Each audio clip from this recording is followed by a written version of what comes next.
Hello everyone, स्वागत है आप सभी का एग्जाम गुरु यूट्यूब चैनल में। दोस्तों, इस वीडियो में हम लोग एयरफोर्स 2020 एग्जाम के लिए रागा का प्रैक्टिस पेपर सॉल्व करेंगे। हमारे साथ आप भी क्वेश्चन को सॉल्व करते चलिए और आज आपका टारगेटेड स्कोर है 25 प्लस का। अगर आपने इस मॉक टेस्ट में 25 प्लस हासिल कर लिया तो समझिए कि आपका एयरफोर्स में इस बार सिलेक्शन पक्का होगा। तो चलिए वीडियो को स्टार्ट करते हैं।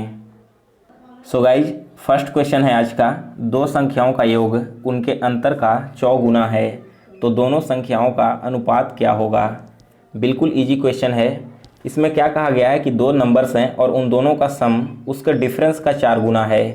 तो सपोज मान लीजिए कि पहला अंक x है और दूसरा नंबर y है। तो कंडीशन के अनुसार क्या दिया गया है, x plus y equal to 4 into x minus y, यही दिया गया है प्रश्न के अनुसार से। और आपसे x और y का रेशियो पूछा गया है। तो अब देखिए, x plus y equal to 4 into x minus y है। दैट मीन्स हम कह सकते हैं कि x plus y equal to 4x minus 4y होगा। अब यहाँ से देखिए, अगर 4x को इक्वल के लेफ्ट साइड में लाते हैं तो यह इधर आकर हो जाएगा 3x इक्वल टू, अगर इधर हम लोग y को राइट साइड में लाते हैं बराबर के, तो इधर आकर यह हो जाएगा 5y। 3x equal to 5y हो जाएगा। That means x y y का वैल्यू क्या हो जाएगा, यहाँ से 5/3 हो जाएगा। सो ऑप्शन सी इस क्वेश्चन का करेक्ट आंसर है। सेकंड क्वेश्चन है 10 to the power 3 into 5 to the power -3 into 2 to the power -3 equal to what. यहाँ पर इस इक्वेशन का वैल्यू आपको बताना है। तो देखिए दोस्तों, सबसे पहले क्या दिया गया है, 10 टू द पावर 3। इसे आप बिल्कुल ऐसे ही रहने दीजिए, 10 to the power 3 into 5 to the power -3 है और 2 टू द पावर -3 है। दोनों का पावर इक्वल है, तो हम यह कह सकते हैं कि 5 इंटू 2 का होल पावर -3 हो जाएगा। अब देखिए, 5 गुना 2, दोनों को मल्टीप्लाई करने पर हमें 10 प्राप्त होगा और 10 का पावर -3 और इधर था 10 का पावर 3। अब आपको एक नियम मालूम होगा कि अगर बेस सेम रहता है तो पावर क्या होता है, इस कंडीशन में ऐड हो जाता है। तो बेस यहाँ पर दोनों का सेम है 10 का पावर क्या है, यहाँ पर 3 है ना, तो दोनों को ऐड कर दीजिए, 3 प्लस -3 हो जाएगा। दैट मीन्स यहाँ से हो जाएगा 10 टू द पावर 0। और अगर किसी भी संख्या का पावर 0 है तो हम यह कह सकते हैं कि वह संख्या 1 होगी। सो ऑप्शन डी इस क्वेश्चन का करेक्ट आंसर है। तीसरा प्रश्न है, ए की मासिक आय बी की मासिक आय से 10,000 रुपये कम है तथा बी की मासिक आय सी की मासिक आय से 15,000 रुपये कम है। यदि ए बी और सी तीनों को मिलकर कुल मासिक आय 65,000 रुपये है तो ए की टोटल मासिक आय क्या होगी। तो देखिए, यहाँ पर प्रश्न में हमसे ए का मासिक आय पूछ लिया गया है। तो मान लीजिए कि ए की मासिक आय x है, तब कंडीशन के अनुसार बी का मासिक आय क्या होना चाहिए। ए का जो मंथली इनकम है वो बी से 10,000 रुपये कम है। दैट मीन्स अगर ए का मंथली इनकम x है तो बी का मंथली इनकम क्या होगा, यहाँ पर x प्लस 10,000 हो जाएगा। इसके बाद क्या दिया गया है कि जो B की मासिक आय C की मासिक आय से 15,000 कम है। तो अगर B की मासिक आय इतना है तो C का जो मासिक आय हो, जाहिर सी बात है कि इससे 15,000 ज़्यादा होगा। तो 10,000 प्लस 15,000 यह हो जाएगा टोटल 25,000 रुपये C की मासिक आय। अब तीनों का सम यहाँ पर 65,000 दे दिया गया है, तो आपसे A का मासिक आय पूछा गया है। तीनों का मंथली इनकम हमने निकाल लिया। A का x है, B का x प्लस 10,000 है और C का x प्लस 25,000 है। अगर तीनों को जोड़ करके हम लोग इक्वल टू 65,000 कर दें तो वहाँ से हमें x का वैल्यू प्राप्त हो जाएगा। तो जोड़िए, x प्लस, यहाँ पर फिर से देख लीजिए, x प्लस 10,000। इसके बाद है तीसरा आए x प्लस 25,000। इन तीनों का सम दे दिया गया है 65,000 रुपये। तो यहाँ से हम कह सकते हैं कि 3x प्लस, यहाँ पर जोड़िए 10,000 और 25,000, तीनों मिलाकर हो जाएंगे 35,000 रुपये। तो 3x प्लस 35,000 का वैल्यू है 65,000। दैट मीन्स 3x का वैल्यू यहाँ से हो जाएगा दोस्तों टोटल 65,000 में से 35,000 को घटाओगे तो यह हो जाएगा यहाँ पर 30,000। तो हम कह सकते हैं कि x का वैल्यू यहाँ से 10,000 रुपये निकल कर चला आएगा। और x किसका मंथली इनकम है, तो x जो है वो a का मंथली इनकम है और हमसे पूछा भी प्रश्न में गया है a का ही, यानी कि सी ऑप्शन इस क्वेश्चन का करेक्ट आंसर है।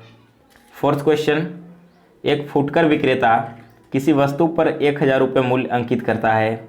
वह उस पर पहला बट्टा 10% तथा एक अन्य बट्टा देता है जिससे ग्राहक उसे 810 रुपये में खरीदता है। तो दूसरे बट्टे की दर क्या है। प्रश्न को समझने की कोशिश कीजिए। एक फुटकर विक्रेता किसी वस्तु पर 1000 रुपये मूल्य अंकित करता है, यानी कि एक वस्तु का मार्केट प्राइस यहाँ पर 1000 रुपये दिया गया है। अब उस पर ग्राहक को 10% का ऑफ दिया जाता है और उसके बाद एक और ऑफ मिलता है। तो इस दोनों ऑफ को देने के बाद ग्राहक को वो वस्तु घट करके 810 रुपये में प्राप्त होता है। तो बताइए कि जो दूसरा बट्टा दिया गया था वो कितना है। तो देखिए, सबसे पहला छूट 1000 रुपये पर दिया गया है 10% का। तो पहले उस ऑब्जेक्ट का मार्केट प्राइस था 1000 रुपये, अब इस पर 10% का छूट दे दिया गया। तो यहाँ पर 10% का छूट देने पर उस ऑब्जेक्ट का दाम घटकर चला आया है 900 रुपये पर। अब इसके बाद एक और छूट दिया जा रहा है 1% का, जिससे इस ऑब्जेक्ट का दाम 900 से घटकर 810 रुपये हो जा रहा है। तो यहाँ पर टोटल अमाउंट कितना लेस हो रहा है, 900 में से 810 को घटाएंगे तो 90 आएगा, यानी कि 1% का वैल्यू दोस्तों क्या है यहाँ पर 90 है। 900 का 1% अगर छूट दिया जाता है तो उस वस्तु पर 90 रुपये का छूट मिल रहा है। तो x का वैल्यू हम यहाँ से निकाल सकते हैं 90 गुना 100 डिवाइडेड बाई 900। इसको काटिए तो 1 शून्य से 1 शून्य कटेगा, 9 से 90 10 बार में और 10 से 100 कट जाएगा यहाँ पर 10 बार में। तो हम कह सकते हैं कि जो दूसरा छूट दिया गया था यानी कि x का जो वैल्यू है वो भी 10% ही है। ऑप्शन ए इस क्वेश्चन का करेक्ट आंसर है। नेक्स्ट है क्वेश्चन 5। 16 पुरुष एवं 12 महिलाएं मिलकर एक काम को 8 दिनों में संपन्न करते हैं। यदि सिर्फ 20 पुरुष उसे 16 दिनों में करें तो 16 महिलाएं उसे कितने दिनों में पूरा करेगी। सो गाइस देखिए, इस क्वेश्चन का इक्वेशन काफ़ी लंबा है। सो मैंने आपको यहाँ पर पेपर पेन पर सॉल्व करके यहाँ पर बता दिया है। सबसे पहले समझिए प्रश्न में क्या कहा गया है कि 16 पुरुष और 12 महिलाएं किसी काम को 8 दिनों में पूरा कर ले रही है, यानी कि 16 मेन प्लस 12 वुमेन उस काम को क्या कर रही है 8 दिनों में पूरा कर ले रही है। और यदि उसी काम को 20 मेन 16 दिनों में पूरा कर रहे हैं, यानी कि 20 पुरुष यहाँ पर 16 दिनों में सेम काम को कंप्लीट कर ले रहे हैं, तो इन दोनों वैल्यू को यूज करके हमें सबसे पहले यह फाइंड करना होगा कि एक वुमेन का वैल्यू कितने मेन के बराबर है। तो इसके लिए हमें क्या करना है, 8 से सबसे पहले अगर आप 16 मेन में गुना करोगे तो यह होगा 128 मेन और 12 वुमेन में गुना करने पर 96 वुमेन। उसी तरह से 20 मेन में 16 से गुना करने पर 320 एम आएगा। अब देखिए यहाँ पर हमने वुमेन को इक्वल के लेफ्ट साइड में ही रहने दिया और मेन को जो 128 मेन है उसे इस साइड में लेकर चले गए, तो यहाँ पर यह जाकर माइनस में हो गया। 320 में से 128 मेन को घटाइए तो इसका वैल्यू आएगा 192 एम। सो हम यहाँ पर कह सकते हैं कि अगर 96 वुमेन का वैल्यू 192 एम है तो एक वुमेन का वैल्यू 2 मेन के बराबर होगा। एक इक्वेशन हमने यहाँ पर निकाल लिया। अब इसके बाद देखिए प्रश्न में हमें कंडीशन ऑलरेडी दिया गया था कि उसी काम को 20 पुरुष 16 दिनों में पूरा कर ले रहे हैं। तो बताइए कि 16 वुमेन 16 महिलाएं उस काम को कितने दिनों में पूरा करेगी। तो देखिए अगर 20 मेन उस काम को 16 दिन में कर रहे हैं तो 16 वुमेन उस काम को एक दिन में कंप्लीट करेंगे। अब यहाँ पर एक चीज़ और समझिए, हमने पहले ही निकाल लिया है कि जो 2 मेन का वैल्यू है वो एक वुमेन के बराबर है ना। तो यहाँ पर 20 वुमेन के जगह हम लोग 10 वुमेन लिख सकते हैं। तो यहाँ पर हमने कर दिया मेन की जगह पर वुमेन, क्योंकि हमें इक्वेशन एक करना होगा, वुमेन का वैल्यू निकालना है। तो 10 women into 16 equal to 16 women into x हो जाएगा। तो यहाँ से एक्स का वैल्यू निकल कर चला आएगा 10 दिन। सो गाइज आपका प्रश्न यही था कि 16 महिलाएं उस काम को कितने दिनों में पूरा करेगी। तो वे उस काम को 10 दिनों में कंप्लीट कर लेगी। डी ऑप्शन करेक्ट आंसर है। नेक्स्ट क्वेश्चन 6 है, किसी संख्या के 25% के 3/5 का 1/4 यदि 18 हो तो वह उस संख्या का 40% कितना होगा।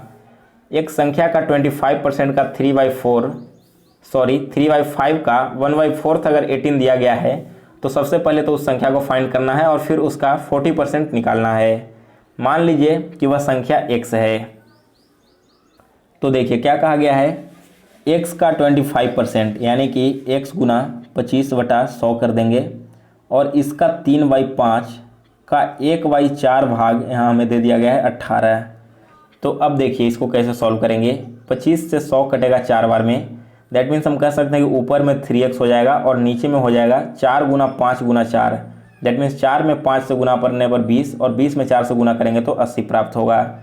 3x/80 का वैल्यू 18 है, तो यहाँ से 18 गुना 80 डिवाइडेड बाई 3 हो जाएगा x का वैल्यू। 3 से 18 कटेगा 6 बार में और 80 में 6 से जब आप गुना करोगे तो इसका वैल्यू आएगा 480। हमने x का वैल्यू यहाँ से 480 फाइंड कर लिया, यानी कि जो नंबर यहाँ पर कहा गया था वो नंबर 480 है। अब क्वेश्चन में पूछा गया है कि उस नंबर का 40% क्या होगा, तो 480 का 40% यहाँ से कैलकुलेट कर लीजिए। यह हो जाएगा दोस्तों 48 गुना 4 और दोनों को गुना करेंगे तो वैल्यू आएगा 192। ऑप्शन सी इस क्वेश्चन का करेक्ट आंसर है। 7वां क्वेश्चन है, एक आयताकार खेत की परिमिति 240 मीटर है। यदि खेत की लंबाई तथा चौड़ाई का अनुपात 7:5 हो तो खेत का क्षेत्रफल क्या होगा। एक रेक्टेंगुलर फील्ड है जिसका पेरीमीटर 240 मीटर है। अगर उसका लेंथ और ब्रेड्थ यहाँ पर दिया गया है रेशियो में 7:5, तो बताइए कि उस खेत का जो रेक्टेंगुलर फील्ड है उसका एरिया क्या होगा। तो यहाँ पर दोस्तों सबसे पहले हमें इसकी लंबाई और चौड़ाई निकालनी होगी। यहाँ पर पेरीमीटर दिया गया है ना, और रेक्टेंगल का पेरीमीटर होता है 2 इंटू लंबाई प्लस चौड़ाई। तो देखिए यहाँ पर सबसे पहले हम लोग लिखेंगे 2 इंटू लंबाई क्या है, लंबाई यहाँ पर 7x है और चौड़ाई दिया गया 5x। दोनों को ऐड करके यहाँ पर इसका वैल्यू 240 मीटर है। अब देखिए 7 + 12 दोनों हो जाएगा 12x और 12x गुना 2 इक्वल टू हो जाएगा 24x। सो 24x का वैल्यू अगर 240 दिया गया है तो यहाँ से x का वैल्यू क्या होगा, 10 आ जाएगा। अब हमने x का वैल्यू निकाल लिया तो इसका लंबाई और चौड़ाई निकालिए। लंबाई है 7x, दैट मीन्स इसका लंबाई हो जाएगा 70 और चौड़ाई है 5x यानी कि 50। अब आप सभी को मालूम है कि रेक्टेंगल का एरिया का फार्मूला होता है लंबाई गुना चौड़ाई। सो 70 में 50 से गुना कर दीजिए तो यह आएगा 3500 मीटर स्क्वायर। ऑप्शन डी इस क्वेश्चन का करेक्ट आंसर है। 8 क्वेश्चन है, एक घन की प्रत्येक भुजा 50% बढ़ा दी जाए तो उसके सतह का क्षेत्रफल क्या होगा। तो समझिए प्रश्न को। घन का सतह का क्षेत्रफल का फॉर्मूला होता है 6l²। तो मान लीजिए कि अभी l का वैल्यू यहाँ पर 2 दिया गया है। आपको एक एज्यूम कर लेना है नंबर, आप कोई भी नंबर ले सकते हैं। तो हमने मान लिया कि l का वैल्यू यहाँ पर 2 दिया गया है। तो इस वैल्यू के अनुसार से अभी घन का एरिया क्या होगा, इसका जो सतह का क्षेत्रफल है वो क्या होगा, 6 इंटू l² यानी कि 2 का स्क्वायर। तो यह हो जाएगा 6 गुना 2 का स्क्वायर 4। तो हम कह सकते हैं कि अभी प्रेजेंट में घन का जो सतह का क्षेत्रफल है वो 24 मीटर स्क्वायर है। अब इसके बाद प्रश्न में कंडीशन दिया गया है कि इसका जो भुजा है यानी कि जो l का वैल्यू यहाँ पर दिया गया है उसे 50% बढ़ा दिया जाता है। तो देखिए अगर 2 का 50% हम बढ़ाएंगे तो क्या होगा, 2 का 50% होता है 1। दैट मीन्स अब इसका जो भुजा है यानी कि जो लेंथ है वो 2 से बढ़कर 3 हो गया है। तो इसके लेंथ को बढ़ाने के बाद इसका सतह का क्षेत्रफल क्या होगा, तो यह हो जाएगा 6 इंटू l²। 3 का स्क्वायर 9 होता है और 6 में 9 से गुना करने पर 54 मीटर स्क्वायर हमें प्राप्त होगा। पहले इसका एरिया था 24 मीटर स्क्वायर और अब यह हो गया है 54 मीटर स्क्वायर। तो फाइंड यहाँ पर परसेंटेज निकाल लीजिए कि कितना परसेंट यह इंक्रीज किया है। तो दोनों का डिफरेंस क्या है, 54 और 24 का अंतर यहाँ पर है 30। तो हम लोग यहाँ से परसेंटेज भी फाइंड कर सकते हैं। 30 गुना 100 डिवाइडेड बाई पहले इसका जितना क्षेत्रफल था वो लिख देना होगा यानी कि 24। अब काटिए, 4 से 24 कटेगा 6 बार में और 4 से 100 कटेगा 25 बार में। फिर इसके बाद 6 से 30 कटेगा 5 बार में। अब 5 में 25 से गुना करोगे तो यह आएगा 125। यानी कि इसकी भुजा को 50% बढ़ाने के बाद इसका एरिया में 125% की वृद्धि होगी। ऑप्शन डी इस क्वेश्चन का करेक्ट आंसर है। नेक्स्ट है क्वेश्चन 9। एक कक्षा के 24 छात्रों की औसत आयु 15 वर्ष है। अगर अध्यापक की आयु भी जोड़ दिया जाता है तो 1 वर्ष की वृद्धि हो जाती है। बताइए कि अध्यापक की उम्र क्या होगी। तो देखिए सबसे पहले 24 छात्र का एवरेज एज दिया गया था 15 वर्ष। तो टोटल एज क्या था, यहाँ से कैसे फाइंड करेंगे, इसके लिए हमें 24 में 15 से गुना करना होगा। तो इसका वैल्यू आएगा 360। यानी कि टोटल 24 छात्रों की जो उम्र थी उसका सम 360 था। इसके बाद अध्यापक को भी जोड़ दिया जाता है तो अब टोटल संख्या 25 हो गई और इसका जो एवरेज एज है वो भी 1 इंक्रीज कर जा रहा है यानी 15 से 16 हो गया। तो अब इन दोनों को गुना करके टोटल एज निकालिए। तो एज का सम 25 गुना 16 करने पर 400 आएगा। हमसे प्रश्न में पूछा गया कि अध्यापक की उम्र क्या है। तो पहले जो टोटल उम्र थी वो 360 था, अध्यापक की उम्र को अगर जोड़ दिया जाता है तो 400 हो जाता है। तो दोनों का डिफरेंस निकाल दीजिए यानी कि अध्यापक की उम्र टोटल 40 वर्ष है। ऑप्शन बी इस क्वेश्चन का करेक्ट आंसर है। 10th क्वेश्चन, 18 बच्चों में कोई राशि बराबर बराबर बांटी जाती है यदि वह राशि 14 छात्रों में बांटी जाती है तो प्रत्येक को 80 रुपये ज़्यादा मिलते हैं। धनराशि टोटल क्या है? तो देखिए, मान लीजिए कि पहले 18 बच्चों में यह राशि x रुपये प्रत्येक बच्चों को दी जाती थी। तो प्रश्न के अनुसार जो कंडीशन दिया गया है उसमें यह कहा गया है कि 18x पहले बांटा गया, लेकिन अगर यह 14 बच्चों को बांटी जाती है तो सभी को यहाँ पर 80 रुपये ज़्यादा मिलते हैं। यानी कि हम कह सकते हैं कि 14 बच्चों को डाली यहाँ पर बांटी गई तो x प्लस 80 रुपये मिलेंगे सभी को।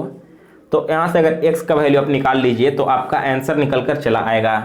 तो देखिए कैसे निकलेगा, 18x इक्वल टू हो जाएगा 14x प्लस 14 में 80 से गुना कीजिए तो इसका वैल्यू आएगा 1120 रुपया।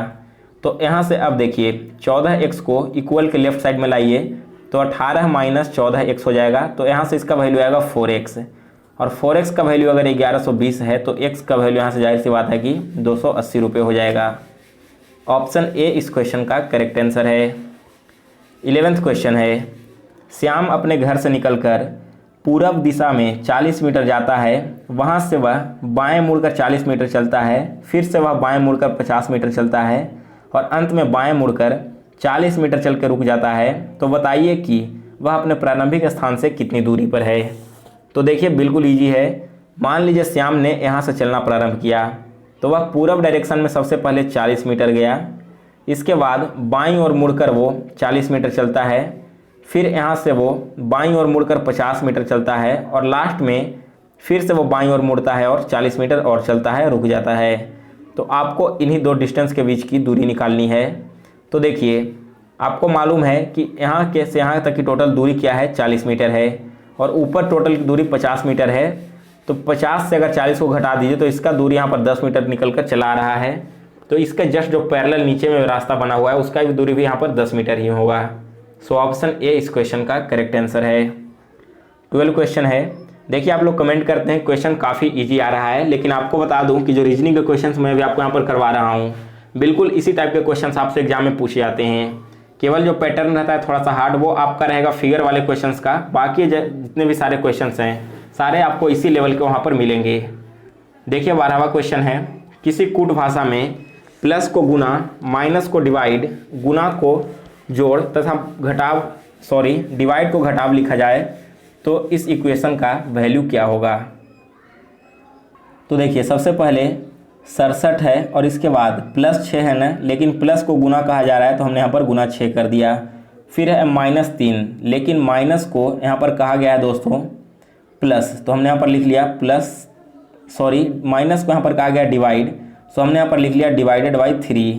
फिर क्या है, फिर है गुना 35, लेकिन गुना को प्लस कहा गया है तो यहाँ पर हमने प्लस 35 लिख लिया। और लास्ट में है डिवाइडेड बाई 5, लेकिन डिवाइड को माइनस कहा गया है तो हमने यहाँ पर माइनस कर दिया।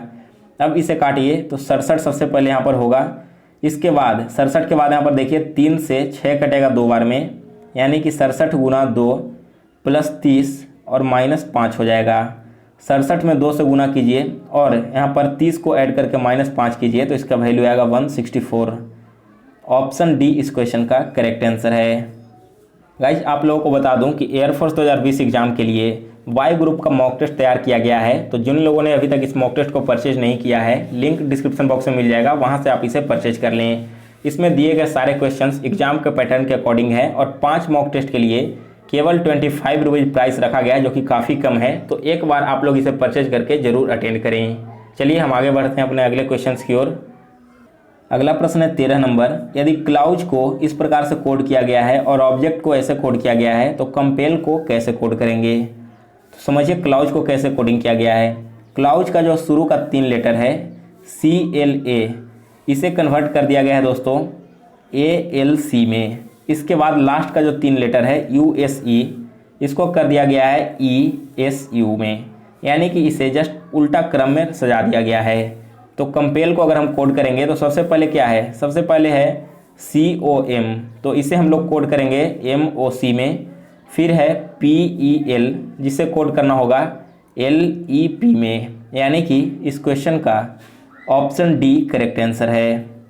नेक्स्ट है 14th क्वेश्चन, मैनेज में अक्षरों का कितना ऐसा जोड़ा है जिनके बीच वही अंतराल है जितना उनके बीच अंग्रेजी वर्णमाला में भी है। तो देखिए अगर आप ए और ई के बीच का डिफरेंस देखें तो कितना है, ए और बी के बीच में टोटल 5 का डिफरेंस है। और आपको मालूम है कि अल्फ़ाबेट में भी ए और बी के बीच में टोटल 5 डिफरेंस होता है, यानी कि इस क्वेश्चन का ऑप्शन बी करेक्ट आंसर है। देखिए ए के बाद आता है क्या, बी, सी, डी और 5वें नंबर पर ई आता है। उसी तरह से यहाँ पर भी है, ए के बाद में एन है, ए है, जी है, यानी कि यहाँ पर टोटल 3 डिफरेंस के बाद चौथे नंबर पर आपका नंबर आ गया है। अगला प्रश्न देखिए 15 नंबर, रिक्त स्थानों की पूर्ति करें। यहाँ पर खाली स्थान भरना है, तो देखिए कैसे भरेंगे। सबसे पहले क्या है, पी के बाद हमें फिल करना है ना, और यहाँ पर देखिए पी के बाद कौन सा लेटर आ रहा है, तो पी के बाद क्यू है, यानी कि पहला जो आपका खाली स्थान है उसके जगह पर क्यू होगा। फिर है आर, एस और खाली स्थान है, तो देखिए एस के बाद कौन सा नंबर आता है, एस के बाद पी आता है, दैट मीन्स जो सेकंड वाला बॉक्स है उसमें पी होगा। फिर उसके बाद है क्यू आर, आर के बाद कौन सा लेटर आ रहा है दोस्तों, तो आर के बाद एस आ रहा है, यानी कि तीसरे वाले खाली स्थान की जगह पर एस आएगा। और लास्ट में है क्यू के बाद खाली स्थान भरना, तो यहाँ पर देख लीजिए क्यू के बाद आर है, यानी कि लास्ट वाले पोजीशन में फिर आर आएगा। ऑप्शन ए इस क्वेश्चन का करेक्ट आंसर है। 16वां क्वेश्चन है, इसमें आपको बताना है कि प्रश्नवाचक चिन्ह के स्थान पर कौन सा नंबर आएगा। तो देखिए अगर आप इस वाले रो को ध्यान से देखिए, 5, 7, 2 और 4 है, इसमें से अगर 5 और 7 दोनों को आप घटाओगे तो इसका वैल्यू हमें 2 मिलेगा, और इस दोनों के डिफरेंस में अगर 2 को ऐड कर देते हो तो 4 आता है, जो सबसे लास्ट में लिखा गया है। उसी तरह से देखिए अगर 3 और 8 दोनों को घटाएंगे तो इसका वैल्यू 5 आएगा, और 5 में अगर आप 1 को ऐड कर देते हो तो इसका वैल्यू 6 होगा, जो कि नीचे वाले बॉक्स में लिखा गया है। तो उसी तरह से हम इस वाले रो को भी सॉल्व करेंगे। इसके लिए सबसे पहले देखिए 4 और 6 दोनों को घटाइए तो डिफरेंस आएगा 2, और इस 2 में अगर इस 4 को ऐड कर देते हैं तो यह वैल्यू 6 हो जाएगा। ऑप्शन ए इस क्वेश्चन का करेक्ट आंसर है। अगला प्रश्न है 17 नंबर, इसमें आपको नीचे वाले चित्राकृति में से चुनना है कि 5वें वाले बॉक्स में कौन सा फिगर आएगा। इसमें देखिए क्या हो रहा है, पहले वाले बॉक्स में आपको इस लाइन के नीचे में आपको 3 लाइन्स दिख रहे होंगे और ऊपर में 2 लाइन। अब अगले वाले फिगर में क्या हो रहा है कि नीचे का जो 3 लाइन है उसमें से 1 लाइन ऊपर चला जा रहा है, और फिर से इसके अगले वाले बॉक्स में जो 1 लाइन ऊपर गया था ना वो गायब हो जा रहा है। इसके बाद चौथा बॉक्स में क्या हो रहा है कि फिर से नीचे से 1 लाइन ऊपर गया है, तो फिर से 2 से 3 हो गया। तो अगला स्टेप अब क्या होगा, अगला स्टेप यहाँ पर यह होगा कि नीचे का 1 लाइन तो वैसे ही रहेगा, ऊपर में जो 3 लाइन था इसमें से 1 लाइन गायब हो जाएगा, केवल 2 लाइन बचेगा, यानी कि इस क्वेश्चन का डी ऑप्शन करेक्ट आंसर है। 18 नंबर क्वेश्चन है, प्रश्न आकृति में अगली चित्र आकृति चुनिए। तो देखिए यह एरो जो है वो पहले वाले से दूसरे वाले फिगर में जब पहुंच रहा है तो 90 डिग्री डायरेक्शन में क्लॉकवाइज मूव कर रहा है। फिर तीसरे वाले डायरेक्शन में क्या हो रहा है, एंटी क्लॉकवाइज 45 डिग्री चला जा रहा है। समझिएगा, पहले यह जो एरो था वो इस डायरेक्शन में था, सेकंड वाले बॉक्स में यहाँ पर चला गया, यानी कि 90 डिग्री क्लॉकवाइज डायरेक्शन में मूव किया। तीसरे वाले बॉक्स में जाकर यह वापस से ऊपर की ओर चला रहा है, यानी कि 45 डिग्री एंटी क्लॉकवाइज डायरेक्शन में मूव कर रहा है। और फिर से चौथे वाले बॉक्स में यहाँ ऊपर की ओर था ना जो इस डायरेक्शन में चलाया, यानी कि 90 डिग्री फिर से वह क्लॉकवाइज डायरेक्शन में मूव किया। तो जो अगला स्टेप होगा उसमें अभी एरो आपका इस डायरेक्शन में है तो एंटी क्लॉकवाइज 45 डिग्री मूव करेगा जब यह, तो यह जो एरो है वो इस डायरेक्शन में चलाएगा। सो ऑप्शन बी इस क्वेश्चन का करेक्ट आंसर है। 19वां क्वेश्चन है, इसमें से आपको असंगत को चुनना है, यानी कि कौन सा एक गलत है। तो देखिए चारों फिगर्स में आपको एक फिगर कॉमन दिख रहा होगा, कुछ इस तरह से बना हुआ। तो अगर इस फिगर के हम लोग लेफ्ट साइड में देखें तो फर्स्ट, सेकेंड और थर्ड इन तीनों फिगर में आपको 2 लाइन्स मिलेंगे और राइट साइड में 1 लाइन है। जबकि फोर्थ वाले फिगर में क्या हो रहा है कि फोर्थ वाले फिगर में इसके लेफ्ट में ही 1 फिगर है और राइट में 2 फिगर दे दिया गया है जो बाकी तीनों से अलग है। सो डी ऑप्शन इस क्वेश्चन का करेक्ट आंसर है। नेक्स्ट है 20 क्वेश्चन, ऊंट, हाथी, कुत्ता और गाय में अंतर बताइए। तो देखिए ऊंट, गाय और हाथी ये तीनों शाकाहारी जानवर हैं, जबकि कुत्ता शाकाहारी भी है और मांसाहारी भी है। सो डी ऑप्शन इस क्वेश्चन का करेक्ट आंसर है। 21 क्वेश्चन है, निम्न में से कौन 2 देश लंबे अंतराल के बाद रेल संपर्क से जुड़ रहे हैं। तो देखिए इनमें बहुत समय बाद जोड़ा गया है, यहाँ पर उत्तर एवं दक्षिण कोरिया को। ऑप्शन सी करेक्ट आंसर है। 22 क्वेश्चन है, सिंगापुर की मुद्रा क्या है। दोस्तों जितने भी कंट्री के मुद्रा हैं और उसके कैपिटल हैं उनके नाम आपको याद होने चाहिए, हर बार यह क्वेश्चन परीक्षा में पूछा जाता है। तो सिंगापुर की मुद्रा यह है दोस्तों dollar, option A correct answer है। 23 क्वेश्चन है, विश्व शांति दिवस कब मनाया जाता है? वर्ल्ड पीस डे सेलिब्रेट किया जाता है 6 अगस्त को। 24 question, Christ the Redeemer statue किस देश में स्थित है? यह स्थित है दोस्तों ब्राज़ील में, ऑप्शन बी करेक्ट आंसर है। और यह क्वेश्चन मैंने आपको एक वीडियो बनाया था विश्व के 7 अजूबे, उसमें करवाया था आपको। तो जिन लोगों ने अभी तक उस वीडियो को नहीं देखा है, आप जाइए, आपको प्लेलिस्ट में वो मिल जाएगा वीडियो, उसे आप एक बार ज़रूर देख लीजिए। अगला प्रश्न है 25 नंबर, मैगिनॉट रेखा किन 2 देशों के बीच स्थित है? यह रेखा खींची गई है जर्मनी एवं फ्रांस के बीच में। 26 क्वेश्चन, निम्न में से किस उत्पाद को बढ़ावा देने के लिए एक्सप्रेस ट्रेन चलाया जा रहा है? तो यह ट्रेन चलाया जा रहा है दोस्तों खादी को बढ़ावा देने के लिए, ऑप्शन बी करेक्ट आंसर है। 27 क्वेश्चन है, केप ऑफ गुड होप से होकर भारत पहुंचने वाला पहला यूरोपीय यात्री कौन था? इस यूरोपीय यात्री का नाम था वास्को डी गामा।